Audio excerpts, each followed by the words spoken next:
حضرت عمر فاروق ایک مرتبہ گشت کرنے کے لیے نکلے تھے اور کوئی اللہ کا بندہ گھر میں بیٹھ کے قرآن پڑھ رہا تھا اور یہی آیتیں پڑھ رہا تھا، سورہ طور کی ابتدائی آیت، اور یہی آیتیں جب حضرت عمر کے کانوں میں پڑی، ان کی زبان سے نکلا کہ اے اللہ، تو نے بہت بڑی قسم کھائی اور بہت بڑی بات تو نے کہی ہے کہ تیرا عذاب آنے والا ہے، ما لہ من دافع، اس کو کوئی روکنے والا نہیں ہے۔ اتنا سن کر کے حضرت عمر وہیں سے ریٹرن گھر چلے گئے اور بیمار پڑ گئے، 1 مہینے تک بیمار پڑے رہے۔ یہ آیت نے ان کے دل کو ایسا اپیل کیا، 1 مہینے تک وہ بیمار پڑے رہے۔ ان عذاب ربک لواقع، بے شک تیرے رب کا عذاب آنے والا ہے، ما لہ من دافع، اس کو کوئی روکنے والا نہیں۔ اور کیجئے، موبائل ہے، بڑی آسان سی سمپل سی مثال دے رہا ہوں۔ موبائل پر آپ ویڈیو بھی دیکھتے ہیں، کیمرہ بھی ہے، کیلکولیٹر بھی ہے، الا بلا بہت کچھ ہے، مگر کبھی غور کیجئے گا، آپ نے جتنے بھی اپلیکیشنز کھول رکھے ہیں موبائل پہ، اگر کسی کا کال آ گیا تو موبائل اس سارے اپلیکیشن پیچھے کر دے گا، کال اوپر آ جائے گی کہ بھائی صاحب آپ کو کال آ رہا ہے، کیونکہ یہ مین کام ہے موبائل کا۔ موبائل ہم سے زیادہ ہوشیار ہے، موبائل کو پتا ہے کہ میری اصل ڈیوٹی کیا ہے، مجھے بنایا گیا ہے کمیونیکیشن کے لیے، رابطے کے لیے، بات کرنے کے لیے۔ کیلکولیٹر، کیمرہ، گیلری، فیس بک، گیم، الا بلا، یہ سب سیکنڈری چیزیں ہیں، پرائمری مقصد میرا کیا ہے، کمیونیکیشن ہے۔ کال آئی تو کال سب سے اوپر آ گئی۔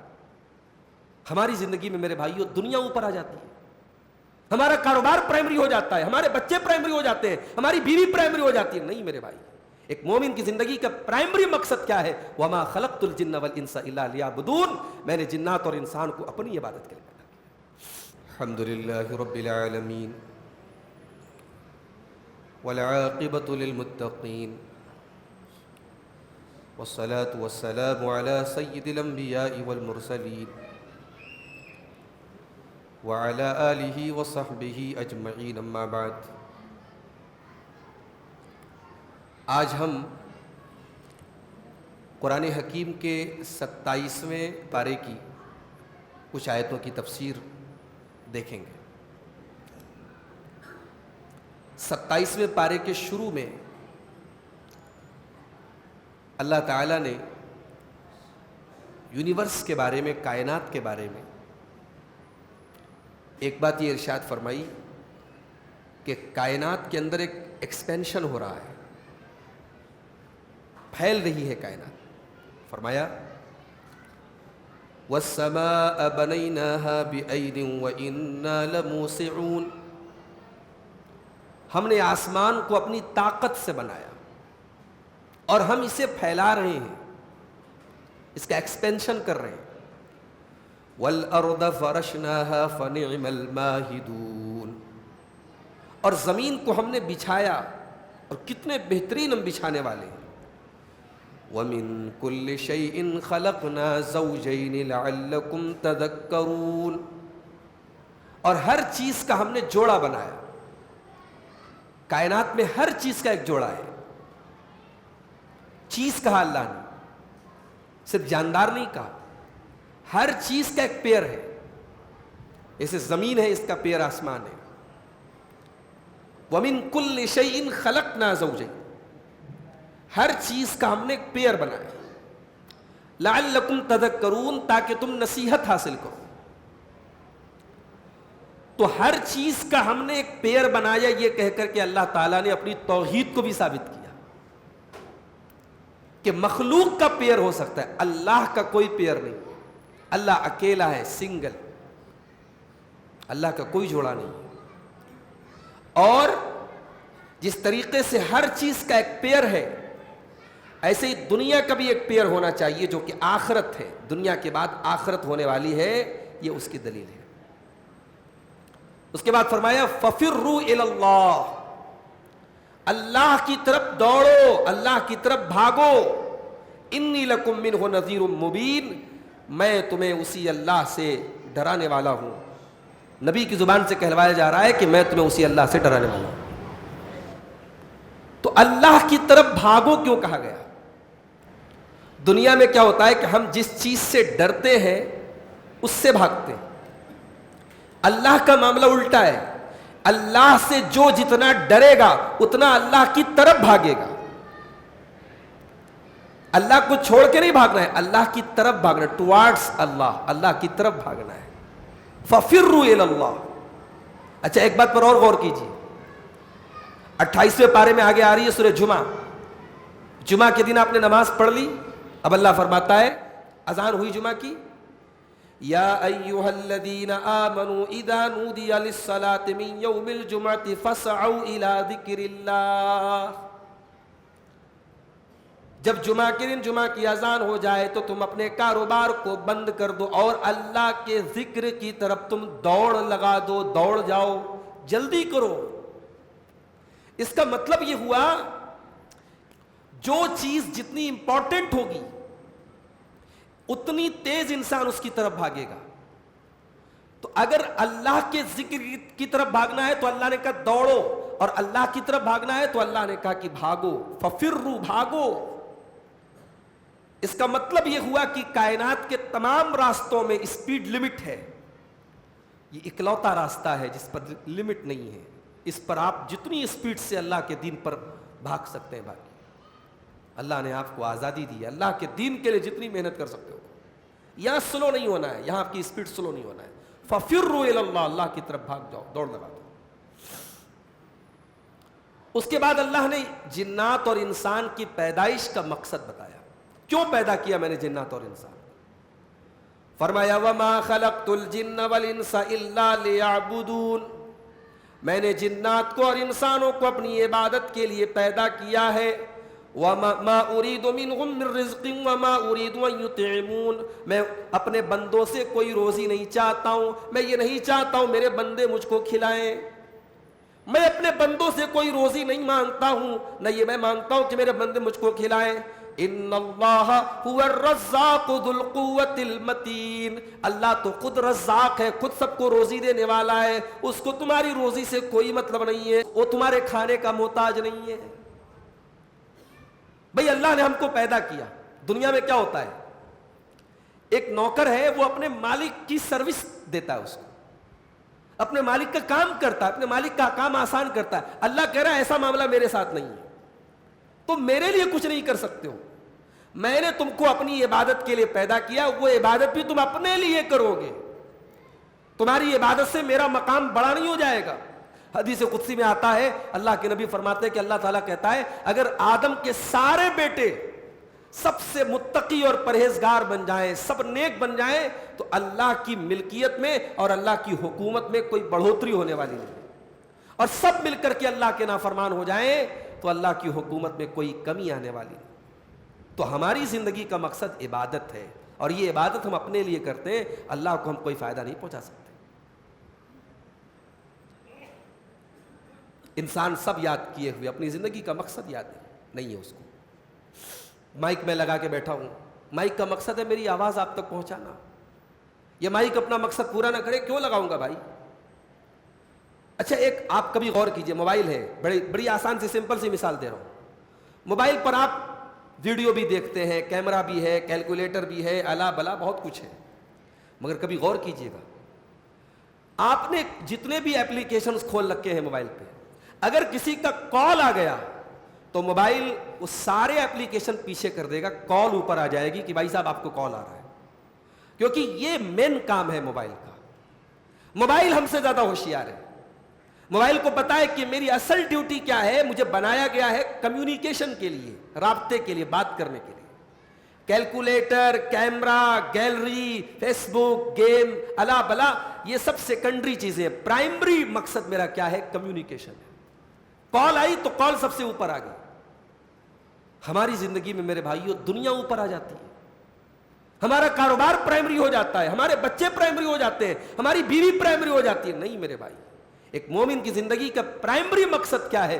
وَمَا خَلَقْتُ الْجِنَّ وَالْإِنسَ إِلَّا لِيَعْبُدُونَ، میں نے جنات اور انسان کو اپنی عبادت کے لیے پیدا کیا۔ اچھا ایک بات پر اور غور کیجیے، پہلے جن کیوں کہا گیا؟ وَمَا خَلَقْتُ الْجِنَّ وَالْإِنسَ، میں نے جنوں کو پیدا کیا، اور پہلے جن کیوں کہا گیا؟ مکہ والے جنات کی بھی عبادت کرتے تھے، جنات سے ڈرتے تھے، یہ عقیدہ رکھتے تھے کہ جنات بھی ہماری مشکلوں کو دور کرتا ہے۔ اللہ نے کہا جس جنات کو تم اپنا معبود مانتے ہو وہ ہماری مخلوق ہے، ہم نے پیدا کیا۔ وما خلقت الجن، جنات کو ہم نے پیدا کیا، کیوں پیدا کیا؟ اپنی عبادت کے لیے پیدا کیا۔ اس کا مطلب کہ جنات میں بھی اچھے برے سب ہوتے ہیں، مومن اور کافر سب ہوتے ہیں جنات میں بھی اچھے برے سب ہوتے ہیں۔ اس کے بعد سورہ طور شروع ہوتی ہے. سورہ طور میں اللہ تعالیٰ نے بڑی عجیب چیزوں کی قسمیں کھائی ہیں. والطور وکتاب مستور فی رق منشور والبیت المعمور والسقف المرفوع والبحر المسجور. قسم ہے طور کی. طور ایک پہاڑ ہے جو وادی سینا میں تھا, جس پہاڑ کے اوپر اللہ تعالیٰ نے حضرت موسیٰ علیہ السلام سے کلام کیا تھا. جس پہاڑ کے اوپر اللہ نے اپنے ایک پیغمبر کو نبوت دی, اس پہاڑ کی عظمت اللہ بیان. والطور, قسم ہے طور سینا کی. پھر فرمایا وکتاب مستور, اور قسم ہے کتاب کی جو لکھی گئی ہے فی رق منشور, پھیلے ہوئے ورقوں میں, پھیلے ہوئے پیپرز میں. اس کے پیپرز پھیلے ہوئے ہیں, وہ لمبے لمبے پیپرز پر لکھی گئی کتاب ہے. اس سے مراد کون سی کتاب ہے؟ بعض علماء کہتے ہیں قرآن ہے, بعض کہتے ہیں لوح محفوظ ہے. دونوں مراد ہو سکتا ہے. پھر فرمایا والبیت المعمور, اور قسم ہے بیت معمور کی. یہ بیت معمور کیا ہے؟ یہ بیت معمور ساتوں آسمان کے اوپر ایک اللہ کا گھر ہے. خانہ کعبہ کے ٹھیک اپوزٹ میں, ٹھیک اس کے اوپر آسمانی دنیا میں, آسمان پہ ایک گھر ہے اللہ کا, اس کا نام ہے البیت المعمور. اس کو البیت المعمور کیوں کہا جاتا ہے؟ معمور کا مطلب کہ وہ آباد ہے. آباد ہے. وہ کون آباد کر رہا ہے؟ جیسے دنیا کے خانہ کعبہ کو انسان طواف کرتے ہیں, اس اللہ کے گھر کو فرشتے طواف کرتے ہیں. اور ڈیلی اس بیت المعمور میں 70,000 فرشتے داخل ہوتے ہیں اس کا طواف کرنے کے لیے. پھر دوبارہ کبھی ان کی باری نہیں آتی. اس کا مطلب فرشتے بھی ان لمیٹڈ ہیں, ان کی گنتی ہم سوچ نہیں سکتے کتنے فرشتے. تو اس گھر کی اللہ قسم کھا رہا ہے. پھر فرمایا والسقف المرفوع, اور قسم ہے اس چھت کی جو بہت بلند ہے, یعنی آسمان مراد ہے. والبحر المسجور, اور قسم ہے ان دریاؤں کی جن کو قیامت کے دن کھولا دیا جائے گا. فرمایا ان عذاب ربک لواقع, اے میرے بندوں میں اتنی بڑی بڑی چیزوں کی قسم کھا کر کے کیا بات کہنے جا رہا ہوں. ان عذاب ربک لواقع, تمہارے رب کا عذاب آنے والا ہے, تمہارے رب کا عذاب ہو کر کے رہے گا. ما لہ من دافع, اور کوئی اس کو روکنے والا نہیں ہوگا. حضرت عمر فاروق ایک مرتبہ گشت کرنے کے لیے نکلے تھے, اور کوئی اللہ کا بندہ گھر میں بیٹھ کے قرآن پڑھ رہا تھا, اور یہی آیتیں پڑھ رہا تھا, سورہ طور کی ابتدائی آیت. اور یہی آیتیں جب حضرت عمر کے کانوں میں پڑی, ان کی زبان سے نکلا کہ اے اللہ, تو نے بہت بڑی قسم کھائی اور بہت بڑی بات تو نے کہی ہے کہ تیرا عذاب آنے والا ہے. ما لہ من دافع, اس کو کوئی روکنے والا نہیں ہے. اتنا سن کر کے حضرت عمر وہیں سے ریٹرن گھر چلے گئے اور بیمار پڑ گئے. 1 مہینے تک بیمار پڑے رہے. یہ آیت نے ان کے دل کو ایسا اپیل کیا, 1 مہینے تک وہ بیمار پڑے رہے. ان عذاب ربک لواقع, بے شک تیرے رب کا عذاب آنے والا ہے. ما لہ من دافع, اس کو کوئی روکنے والا نہیں. اس کے بعد ایک بات یہ بتائی اللہ نے کہ ایمان والے وتھ فیملی جنت میں جائیں گے. بھائی دنیا میں ہم کیا کرتے ہیں؟ عمرہ کرنے جانا ہے, فیملی کو لے کے جاتے ہیں. کہیں وزٹ کرنے جانا ہے, فیملی کو لے کے جاتے ہیں. ہم دنیا کی اچھی چیزوں میں فیملی کو شیئر کرتے ہیں, شامل کرتے ہیں. کیا ہم نہیں چاہیں گے کہ جنت میں بھی ہماری فیملی جائے؟ کیا باپ نہیں چاہے گا اس کے بچے جنت میں اس کے ساتھ رہے؟ کیا اولاد نہیں چاہے گی ہمارے ماں باپ ہمارے ساتھ رہے؟ اللہ نے کہا ساتھ میں جاؤ گے, مگر ایک کنڈیشن ہے. والذین آمنوا واتبعتهم ذریتهم بإیمان, جو لوگ ایمان والے ہیں اور ان کی اولاد بھی ایمان والی ہے, اور ایمان کے راستے میں ان کی اولاد نے انہی کو فالو کیا ہے. اللہ فرماتا ہے الحقنا بہم ذریتهم, ہم ان کی اولاد کو ان کے ساتھ ملا دیں گے. وما التناهم من عملهم من شیء, اور ہم ان کے باپ کی, ان کے ماں کی نیکی میں کوئی کمی نہیں کریں گے. کیا مطلب؟ بھائی باپ زیادہ نیک ہے, بیٹا کم نیک ہے, دونوں ایمان والے ہیں. اب باپ کو جنت میں جو درجہ ملا وہ بیٹے کو نہیں مل پا رہا ہے. بیٹا نیچے کے درجے میں ہے, نیچے کے گریڈ میں ہے, اور باپ اوپر کے گریڈ میں ہے. تو اللہ کہہ رہا ہے کہ ہم بیٹے کو اپ گریڈ کر دیں گے. بیٹے اور ماں باپ کو اور اولاد کو ملانے کے لیے اللہ یہ بھی تو کر سکتا تھا کہ ماں باپ کو ڈاؤن گریڈ کر دیتا, ماں باپ کو نیچے کر دیتا, بچوں سے ملا دیتا. اللہ کہہ رہا نہیں, ہم بچوں کو اپ گریڈ کر دیں گے. اللہ, یہ اس کا کرم ہوگا کہ اولاد اگر ماں باپ کے نقش قدم پہ چلے گی نیکی کے معاملے میں اور ایمان کے معاملے میں تو کچھ کمی اور کوتاہی بھی ہوگی تو اللہ معاف کر کے ماں باپ کے ساتھ ملا دے گا. اللہ ہم سب کو اپنے ماں باپ کے ساتھ جنت میں داخل کر دے میرے بھائی. وما التناہم من عملہم من شیء, اللہ کہہ رہا ہے کہ ہم ان کے عمل میں کوئی کمی نہیں کریں گے. اس کے بعد جنت کا ذکر کیا گیا. جنتی جنت میں جائیں گے تو آپس میں بات کریں گے. کیا بولیں گے؟ وَأَقْبَلَ بَعْضُهُمْ عَلَى بَعْضٍ يَتَسَاءَلُونَ, جنتی آپس میں ایک دوسرے سے سوال کریں گے. قَالُوا إِنَّا كُنَّا قَبْلُ فِي أَهْلِنَا مُشْفِقِينَ, کہیں گے ہم دنیا میں ڈرے رہتے تھے, سہمے رہتے تھے اللہ کے عذاب سے. فَمَنَّ اللَّهُ عَلَيْنَا وَوَقَانَا عَذَابَ السَّمُومِ, اللہ نے آج ہم پر بہت بڑا احسان کیا اور جہنم کی گرم ہواؤں سے اور جہنم کی آگ سے ہم کو بچا لیا. إِنَّا كُنَّا مِن قَبْلُ نَدْعُوهُ, ہم تو دنیا میں بھی اللہ ہی کو پکارا کرتے تھے. ایک مرتبہ حضرت عائشہ چاشت کی نماز پڑھ رہی تھی. ہمارے نوجوانوں نے پوچھا تھا ایک مرتبہ کہ اشراق کی نماز کے بارے میں بتائیے. اشراق کی نماز اور چاشت کی نماز اور اوابین کی نماز سب سیم ایک نماز ہے. 2 رکعت بھی پڑھ سکتے ہیں, 4 رکعت بھی پڑھ سکتے ہیں. سورج کے نکلنے کے 20 منٹ کے بعد تقریباً اپروکسیمیٹ اس کا ٹائم شروع ہوتا ہے اور زوال کے ٹائم تک اس کا ٹائم رہتا ہے. اس کا بیسٹ ٹائم یا تو آپ سورج کے نکلنے کے 20 منٹ بعد پڑھیے, وہ بیسٹ ٹائم ہے. اور وہ اگر آپ فجر کے بعد اپنی جگہ بیٹھے رہیں اور اللہ کا ذکر کرتے رہیں, دعائیں کرتے رہیں. بھئی کتنا ٹائم ہوتا ہے؟ مان لو ہمارے ہاں فجر کی جماعت جو ہو رہی ہے 5:30 5:20 پر ہو رہی ہے اور سورج مان لو نکل رہا ہے 5:45 بجے, آدھا گھنٹے کی بات ہے. آپ آدھا گھنٹہ 40 منٹ بیٹھے رہو مصلی پر, اپنی جگہ بیٹھے رہو اور اللہ کا ذکر کرتے رہو, قرآن پڑھتے رہو. اس کے بعد سورج نکل گیا, 20 منٹ کے بعد چاشت کا ٹائم شروع ہو گیا. اب کھڑے ہو کے آپ نے 2 رکعت 4 رکعت نماز پڑھی. اس کا بینیفٹ کیا ہوگا؟ بینیفٹ یہ ہوگا کہ ایک تو آپ کے بدن کے ہر جوڑ کی طرف سے صدقہ ہو جائے گا. بدن کے اندر جتنے جوڑ ہیں سب کی طرف سے صدقہ ہو گیا. دوسرا بینیفٹ یہ ہوگا کہ پورے ایک حج اور ایک عمرے کا ثواب ملے گا. اور تیسرا بینیفٹ یہ ہے کہ اگر آپ صبح سے لے کے شام تک اللہ کی عبادت کرتے رہے, اس میں جتنا ثواب ملے گا اس سے زیادہ یہ 2 رکعت یا 4 رکعت نماز کا ملے گا. اس کو چاشت بھی کہا جاتا ہے, اس کو اشراق بھی کہا جاتا ہے, اس کو اوابین بھی کہا جاتا ہے. یہ تینوں نماز سیم ہے. حضرت عائشہ چاشت کی نماز پڑھی تھی اور یہی قرآن کی سورہ طور کی آیت پڑھی تھی. جنتی جب جنت میں جائیں گے کہیں گے فَمَنَّ اللَّهُ عَلَيْنَا وَوَقَانَا عَذَابَ السَّمُومِ, اللہ نے ہم پر بہت بڑا احسان کیا, ہم کو سموم سے بچا لیا, ہم کو جہنم کی آگ سے بچا لیا.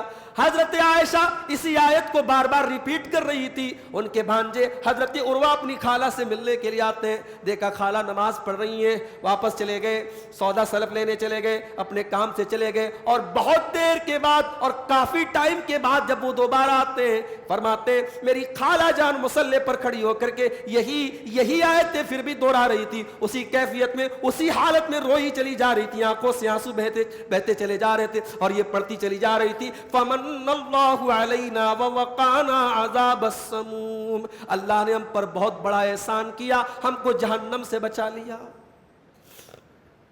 کبھی آپ غور کیجئے میرے بھائی, کوئی بہت بڑی مصیبت ہے اور آپ بچ جائیں تو کیا فیلنگ ہوگی. جنتی جب جنت میں جائیں گے اللہ اکبر کیا فیلنگ ہوگی, اس کو ہم لفظوں میں بیان نہیں کر سکتے. وہ یہ جو الفاظ کہہ رہے ہیں نا کہ اللہ نے ہم پر احسان کیا, یہ جنتیوں کی فیلنگ کا اظہار ہے. وہ کہیں گے کہ اللہ کا بڑا کرم ہوا, ہم جہنم سے بچ کے جنت میں چلے گئے. اس کے بعد سورہ نجم شروع ہوتی ہے. سورہ نجم کے شروع میں بھی اللہ نے قسم کھائی, وَالنَّجْمِ إِذَا هَوَىٰ, قسم ہے ستارے کی جب وہ گر جائے. مَا ضَلَّ صَاحِبُكُمْ وَمَا غَوَىٰ, اے لوگو تمہارے ساتھی محمد صلی اللہ علیہ وسلم نہ تو وہ ضلالت کے شکار ہوئے ہیں نہ تو غوایت کے شکار ہوئے ہیں. اچھا ستارے کی قسم کیوں کھائی اللہ نے؟ ستارہ اٹریکشن دیتا ہے آسمان کو. ستارے آسمان میں چمکتے, کتنا خوبصورت لگتا ہے وہ منظر, کتنا بہترین لگتا ہے وہ سین.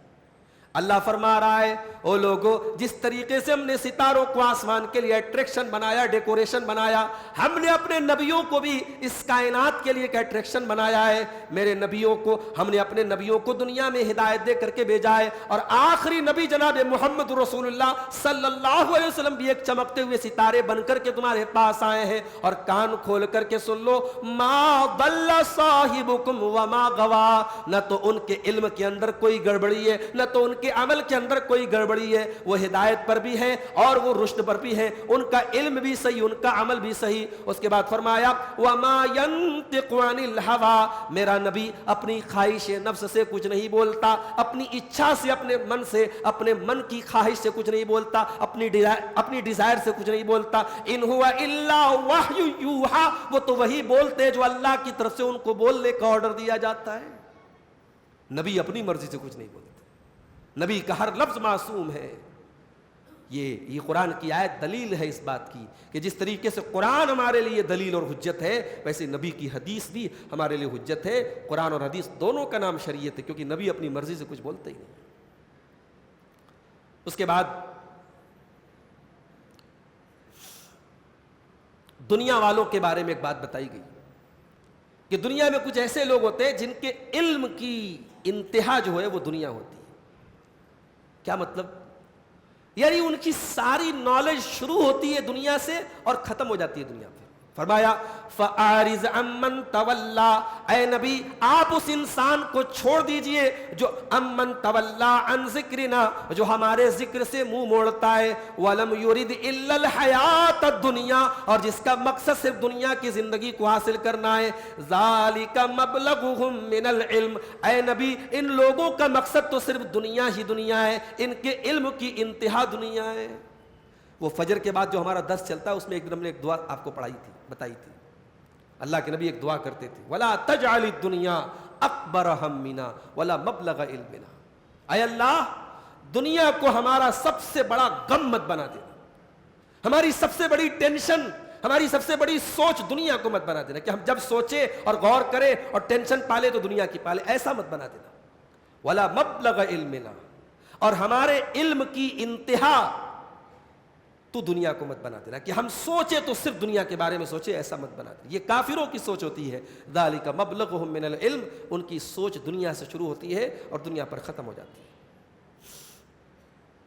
اس کے بعد سورہ قمر شروع ہوتی ہے. کافروں نے کہا اے محمد صلی اللہ علیہ وسلم اگر آپ یہ چاند 14ویں کا چاند نکلا تھا پورا چاند, کہا کہ اگر یہ چاند ہے اس کو 2 ٹکڑے آپ کر دیں ہم آپ کے اوپر ایمان لے آئیں گے. اللہ کے نبی نے اللہ کے حکم سے ایسے اشارہ کیا اور چاند 2 ٹکڑے ہو گیا. ہیرا کی پہاڑی کے ایک طرف ایک ٹکڑا اور ایک طرف ایک ٹکڑا نظر آیا چاند کا. پورے مکہ نے دیکھا, بلکہ بعض تاریخی روایات میں ملتا ہے کہ دوسرے ملکوں میں بھی وہ منظر لوگوں نے دیکھا چاند کے 2 ٹکڑے ہونے کا. اللہ نے قرآن کی آیت نازل کی, اقتربت الساعة وانشق القمر, قیامت قریب آ چکی ہے کیونکہ چاند 2 ٹکڑے ہو گیا. چاند کا 2 ٹکڑے ہو جانا, نبی کے اوپر یہ معجزے کا ہو جانا, یہ بھی قیامت کے قریب ہونے کی ایک نشانی ہے. فرمایا وَإِن يَرَوْا آيَةً يُعْرِضُوا وَيَقُولُوا سِحْرٌ مُسْتَمِرٌ, اے نبی یہ تو آپ نے ایک نشانی دکھائی ہے, اس طریقے کی یہ ہر نشانی کو دیکھ لیں تب بھی یہ آپ کی بات ماننے والے نہیں ہیں, یہ تو یہی کہیں گے کہ یہ جادو ہے. وَكَذَّبُوا وَاتَّبَعُوا أَهْوَاءَهُمْ, تب بھی یہ آپ کو جھوٹا کہیں گے اور اپنی خواہشات کی پیروی کریں گے. وَكُلُّ أَمْرٍ مُسْتَقِرٌ, اے نبی ہر چیز کا فیصلہ کیا جا چکا ہے. چاند کو 2 ٹکڑے دیکھنے کے بعد بھی وہ ایمان نہیں لائے. ایک شاعر نے کہا ہے ستاروں سے یہ چاند کہتا ہے ہر دم, تمہیں کیا بتاؤں وہ ٹکڑوں کا عالم, اشارے میں آقا کہ اتنا مزہ تھا کہ پھر ٹوٹ جانے کو دل چاہتا ہے. چاند کی خوش نصیبی تھی, نبی نے اشارہ کیا اور چاند 2 ٹکڑے ہو گیا. اس کے بعد قرآن کے بارے میں بات اللہ نے فرمائی وَلَقَدْ يَسَّرْنَا الْقُرْآنَ لِلذِّكْرِ فَهَلْ مِن مُدَّكِرٍ, ہم نے قرآن کو آسان بنایا ہے یاد کرنے کے لیے, میمورائز کرنے کے لیے. قرآن کو ہم نے آسان بنایا ہے نصیحت حاصل کرنے کے لیے، سیکھنے کے لیے۔ وَلَقَدْ يَسَّرْنَا الْقُرْآنَ لِلذِّكْرِ، ہم نے قرآن کو آسان بنایا ہے سمجھنے کے لیے۔ فَهَلْ مِن مُدَّكِرٍ، تو کیا ہے کوئی قرآن سے نصیحت حاصل کرنے والا؟ اگر قرآن سمجھنے کی آپ کوشش نہیں کرتے تو دوش قرآن کا نہیں، قرآن تو آسان ہے۔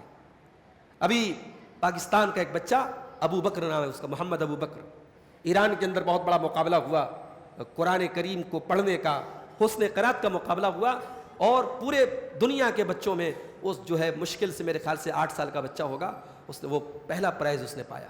ایران جیسے ملک میں جو ہے شیعوں کی وہاں میجورٹی ہے، اور شیعوں کے انڈر میں ہی پورا پروگرام ہوا تھا، لیکن وہاں اس بچے کا نام ابو بکر تھا۔ اس نے جو ہے اپنے آواز کا اور اپنے تجوید کا اور اپنے مہارت کا اس نے اظہار کیا، اور پہلا فرسٹ پرائز اس کو ملا، محمد ابو بکر۔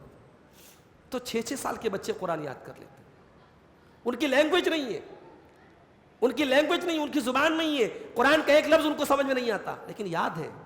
یہ کمال نہیں ہے، بہت بڑا کمال ہے۔ وَلَقَدْ يَسَّرْنَا الْقُرْآنَ لِلذِّكْرِ، ہم نے اس کو آسان بنایا ہے یاد کرنے کے لیے، سمجھنے کے لیے، نصیحت حاصل کرنے کے لیے۔ کیا ہے کوئی نصیحت؟ اور یہ بات اللہ نے 5 بار کہی، سورہ قمر میں 5 بار کہی۔ آج لوگ کہتے ہیں صاحب نہیں قرآن مت پڑھو، دنیا کی ساری کتابیں پڑھو، قرآن مت پڑھو۔ قرآن پڑھنا آپ کے بس کی بات نہیں، قرآن سے امت کو دور رکھا گیا، اور میرا رب قرآن میں کہہ رہا ہے قرآن کیوں نہیں پڑھتے؟ قرآن پڑھو، قرآن آسان ہے نصیحت حاصل کرنے کے لیے۔ اس کے بعد سورہ رحمان شروع ہوتی ہے۔ سورہ رحمان کے شروع میں اللہ نے فرمایا الرحمن علم القرآن خلق الانسان علمہ البیان۔